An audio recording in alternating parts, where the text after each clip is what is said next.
We will have to make the decisions that are in alignment with a conscious relationship, meaning we will have to face our fears and own our truths. This is The Deep Dive with Adam Roa.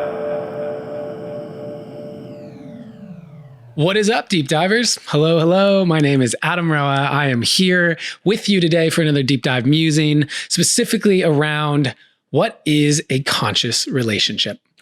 Like, what actually is that? We hear that term quite a bit thrown around.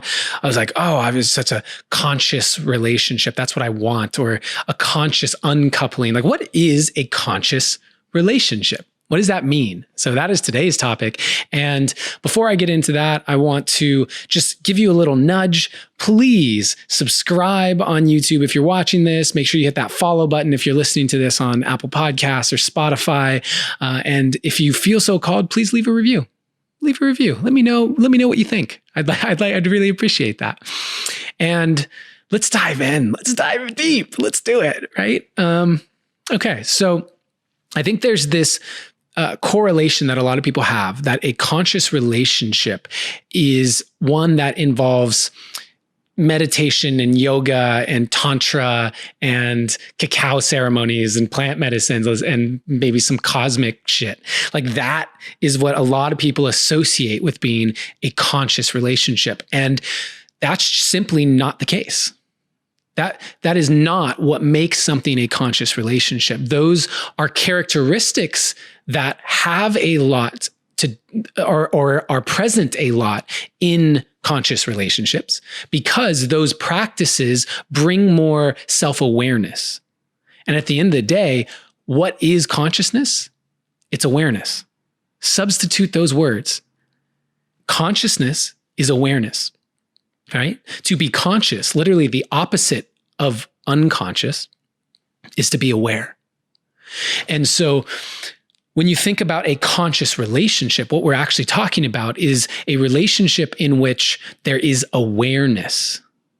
Things are not existing in the unconscious of that relationship. And yes, I believe that each person in that relationship has a consciousness, and there is an egregore, there is a consciousness of the relationship itself. And so how do you continue to expand within a conscious relationship? You don't keep secrets. You don't keep things hidden. You don't keep things in the unconscious, because you're in a conscious relationship, which means you've set a mutual intention, a mutual vision for the two of you coming together to continually bring light, the light of awareness, to what's going on in the consciousness of that relationship. And I'm not talking about the obvious secrets and the big ones, like if you cheated or, if you hate their cooking or something like that. Like, none of these big things that people hide. I'm talking about even the little ones, especially the little ones, especially those little frustrations, those little resentments, those little fears and wounds that build up over time. Those bring death by 1,000 paper cuts. And so why don't people do that? Why don't people choose to share what's really going on? Pretty simple, right? Fear. They are afraid of how their partner might react. And therefore, they're afraid of the consequences of actually sharing their truth. But without the sharing of their truth, that feeling, that emotion, that reality lies in the unconscious. It remains in the dark. It remains in the shadow. So it's not that it's not present. It's just not conscious. And that is being done based on fear. And as I've explained on this podcast before, fear is a contractive force. Fear will close us off and shut us down. It's It's the opposite of expanding. And so if you are making decisions that are literally contracting and holding tight, squeezing in, creating strong boundaries and walls where you can't go beyond, then you are not allowing consciousness, awareness to expand. You're not allowing love in, because love always expands. And so while most people may desire a conscious relationship, they may actually say, I wish I had someone that I could open up to. I wish I had someone that I could, grow with. There's a reason why most people aren't in those types of relationships. No matter what people say they think they want, at the end of the day, we will have to make different choices. We will have to make the decisions that are in alignment with a conscious relationship, meaning we will have to face our fears and own our truths. And that means being willing to accept and risk the consequences. Being willing to accept that it might mean the end of a relationship. It might hurt our partner. It might hurt us. But at the end of the day, why are you here? Why are you here? You are consciousness itself. You are consciousness in human form. You are awareness in human form. Why would you come here to be in relation with someone else that keeps you contained? And you can't avoid the fact that a lot of that expansion is scary. Because a lot of the expansion, imagine like a circle expanding, as it's expanding, as the light is going brighter and wider, a lot of the things that it's now shining on were in the darkness before. Some of those are pleasant. You're going to love what you see. And some of those are unpleasant. You might hate aspects of yourself that you see when you're in relationship. You might judge parts of yourself and guilt yourself and shame yourself for how you show up in partnership. But awareness gives us choice.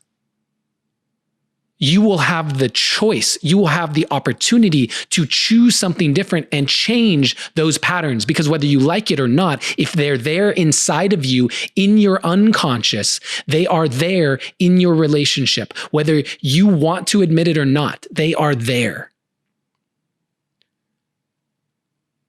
And so the only opportunities you have are to accept, I want them there. I'm okay with whatever's there. I'm happy being where I'm at, because I don't want to face all of that discomfort. It's not worth risking the security of the relationship I'm in, and I'm going to leave it there. Or you get to say, I want to expand. I do not want to be unconsciously driven by programs of fears and wounding that no longer align with what I desire for my life. And so I will consciously choose something different. And I will enter into a conscious relationship with another human who desires the same thing. And what we will do for each other is create a safe space to have these conversations and be mirrors for each other. Because one reason why relationships are so powerful is because you get an opportunity to see yourself reflected back to you. The impact of your actions, the impact of your words, how you feel internally based on the impact of someone else's actions and words. Nothing else on this planet provides you that opportunity like a relationship does. Friendships, business partnerships, and especially romantic partnerships, because your lover sees you at a deeper level than anyone else, unless you choose to put up those walls. but both in a literal and figurative sense, they see you naked. And that's scary. That's really scary. And so I want to honor each and every one of you who chooses to say yes to that growth, to say yes to facing off with that pain that comes with being really seen and being afraid of how you're being judged. I honor each and every one of you who is taking the time to express how you really feel instead of hiding it from your partner. Owning your truth. Providing an opportunity for the two of you to work through it together. That is a conscious relationship. And the world needs more examples of that. So thank you to those of you leading by example. Please share this with anyone that you feel might benefit. I want to remind you that always, in all ways, you are seen, you are heard, and you are loved.